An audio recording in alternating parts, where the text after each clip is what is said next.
का कही रे मने नहीं खेला मन में का हो गइल बा? ओकरा से मिलला बड़ी दिन हो गइल बा। तेतला थे हो ओकरे से ओ तला थे तेतला थे था बतावन ना मन दे आप था बुद्ध दैनी ये दो बात तो ही का हमारे भी दो दाल बा मिलवा दे मिलाऊंगा आवत थू ना का हो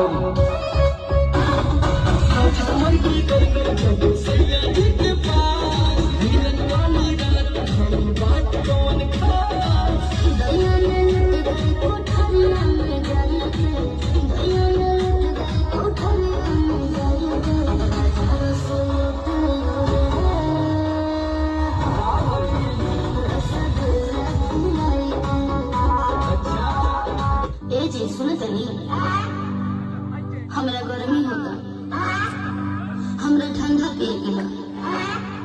अब नाती राती के कुछ मांगी हम कह देब।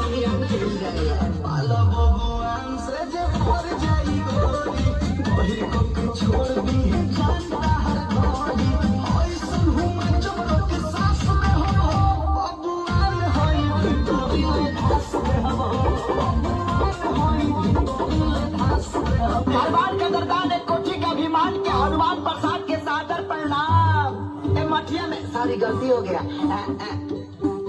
एक घर में के रुकाल जी ना चाहे माना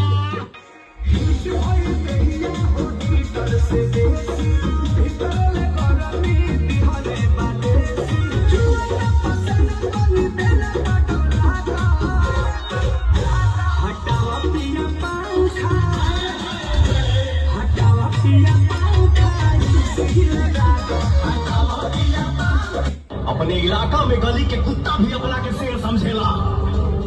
चिल्ला के औकात बतावेला तोरा जैसन भड़ुआ मरद ना रे।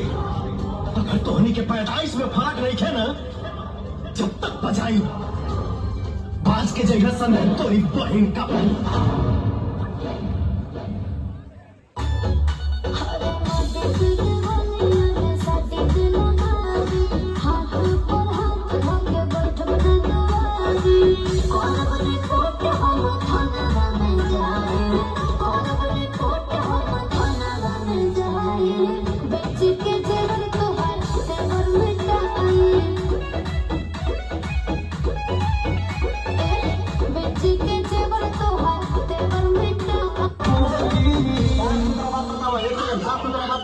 पति के साथ रहूं कि देवर के साथ रहूं? हम देवर के साथ रहूं।